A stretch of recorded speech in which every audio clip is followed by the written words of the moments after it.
स्मशानातील सोने चोरीला. देवपूर अमरधाममधून राखीची चोरी.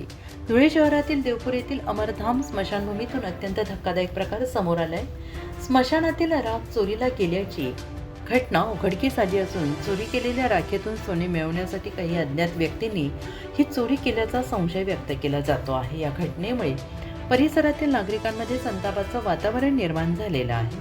नागरिकांनी अमरधाम परिसरात तात्काळ सीसीटीव्ही कॅमेरे बसवावेत तसेच सुरक्षा रक्षक नेमावेत अशी मागणी केली आहे.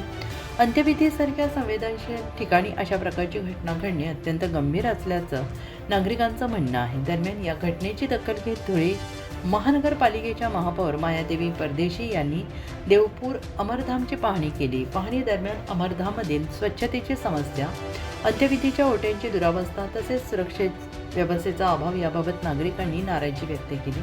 महापौरांनी संबंधित अधिकाऱ्यांना तातडीनं उपाययोजना करण्याच्या सूचना देत अमरधाम परिसरात सुरक्षा आणि स्वच्छतेची व्यवस्था सुधारवण्याचे निर्देश दिले आहेत. नागरिकांचं म्हणणं आहे की अमरधाम परिसरात योग्य सुरक्षा व्यवस्था नसल्यामुळे अशा घटना घडत आहेत. यामुळे येथे कायमस्वरूपी सीसीटीव्ही कॅमेरे आणि सुरक्षा रक्षक स्वच्छतेची मागणी आता जोर करू लागली आहे. यहाँ पर धुलिया की जो हमारी नागरिक है उनके तरफ से मुझे कई निवेदन दिए गए और उनका कहना यह था कि जब हमारे जो यहाँ पर उनको लेकर आते हैं प्रेत को यहाँ पर लेकर आते हैं तो प्रेत लाने के बाद में कई लोग उनकी जो राख रहती है राख को छान के उसमें से जो सोना रहता है वो उसकी चोरी करते हैं. तो उनकी मांग मेरे पास ये है कि भाई यहाँ पे सीसी कैमरा लगाया जाए, यहाँ पे एक वॉचमैन लगाया जाए. और मैं उन्होंने जो निवेदन दिया उनके निवेदन में जो जो उन्होंने हमें पूर्तता करने दिया है मैं जल्द से जल्द उनकी पूर्तता करूँगी. मी कैलास चौधरी. काल मला फोन आला की स्मशानभूमीमधली रेतावरची राख ही चोरीला गेली आणि त्यामध्ये तो सोनं नाणं चांदी तर जाऊ द्या पण तो डोक्यात ठेवलेला एक रुपया पण सापडत नाही.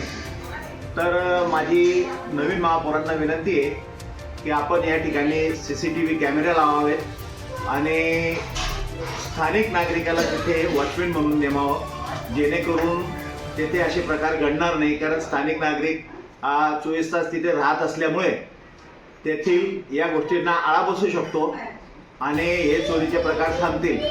मृत्यूची अहवेलना त्या राग चोरीतनं होत आहे आणि आमच्या भावना दुखवल्या जात आहेत. त्याच्यामुळे नवीन महापौरांना माझी विनंती आहे की जी महिला मृत्युमुखी पडते त्या महिलेचे दागिन्यासाठी ती राग चोरीला जाते तरी चोरून ते चोर त्यातनं गाळून सनी ते वस्तूंना सोन्याच्या वस्तूंना बाजारात विकतात आणि त्यांचं पोट भरतात. पण असे प्रकार आपल्या धर्मामध्ये आपल्या त्या शवाची त्या मृत्यूची अवहेलना होत आहे. त्यामुळे नवीन महापौरांनी या गोष्टीमध्ये गांभीर्याने लक्ष घालून तेथे सीसीटीव्ही कॅमेरे व स्थानिक वॉचमॅन द्यावा अशी मी महापौरांना विनंती करतो.